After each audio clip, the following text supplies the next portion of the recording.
Saya coba periksa kamus apa arti kata menyangkal, dan kamus memberi pengertian yang menarik. Menyangkal punya 3 pengertian. 1, menyangkal berarti tidak mengakui.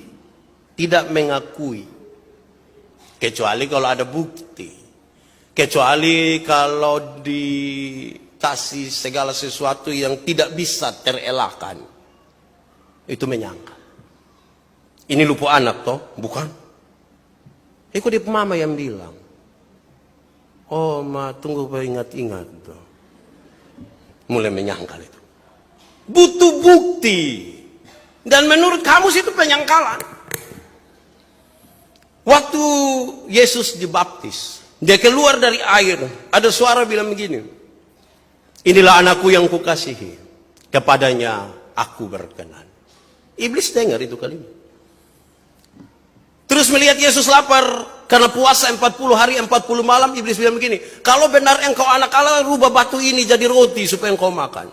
Kalau betul engkau anak Allah, coba kasih tunjuk mujizat. Coba buat supaya buat saya percaya. Coba engkau buat sesuatu. Tunjukkanlah sesuatu supaya saya percaya. Menurut kamus, ini penyangkalan. Persis seperti definisi iman. Ibrani pasal 1, pasal 11 ayat 1 bilang begini. Iman itu dasar dari yang kita harapkan dan bukti dari yang tidak kita lihat. Jadi kalau tunggu melihat baru percaya, maaf, kita sementara menyangkal.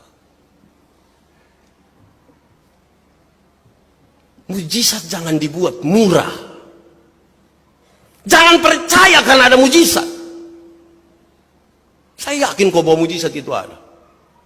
Tapi bukan karena mujizat saya percaya.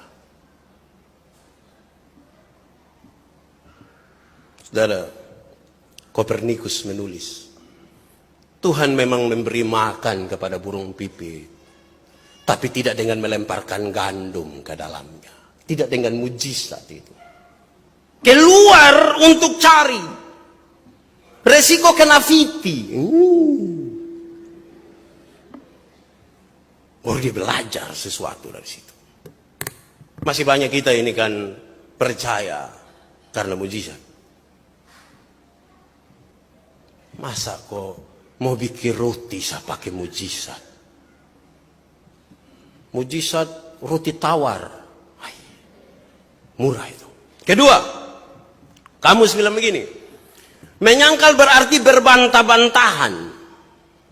Satu bantah satu, satu bantah satu, satu bantah satu, saling membantah satu dengan yang lain. Dan menurut kamus ini penyangkalan. Bukankah ini konteks bergereja kita di Gemit, di NTT, di Indonesia, bahkan di dunia. Satu gereja bantah satu, satu serang satu, satu. Menurut kamus ini penyangkalan. Semua berpikir betul, tapi saling membantah, kemudian disebut penyangkalan. Satu saat, ada orang yang tukang minum sopi. Dia minum di malam minggu, pulang rumah tutup, dia tidur di gereja.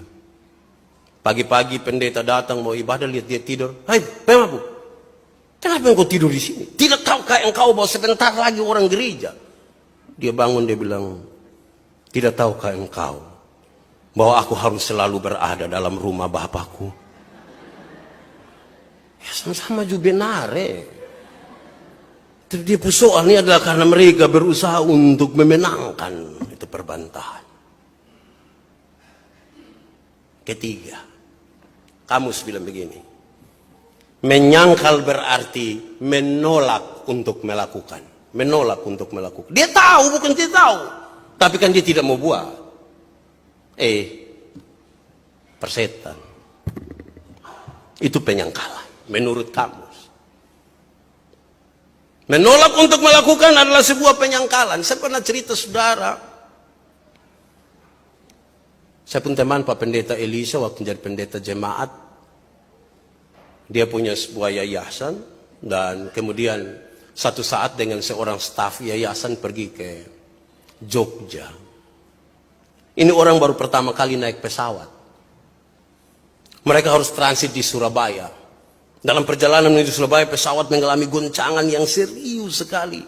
Bagasi mulai terbuka dan ini Tas-tas, koper-koper mulai jatuh dan orang-orang mulai histeris. Mereka berteriak, mereka berdoa. Yang tidak tahu berdoa juga langsung berdoa.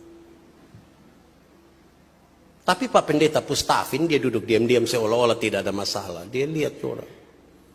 Singkat cerita waktu sampai di Surabaya Pak Pendeta tanya, "Bu, tadi Bu rasa bagaimana?" Dia bilang, "Tadi yang mana Bapak?"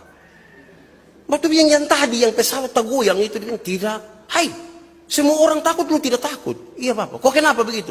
"Saya kira naik pesawat begitu su Bapak." Memang lebih baik kita tidak tahu apa-apa tapi belajar untuk melakukan. Daripada tahu segala sesuatu tapi menolak untuk melakukan satu pun. Itu penyangkalan.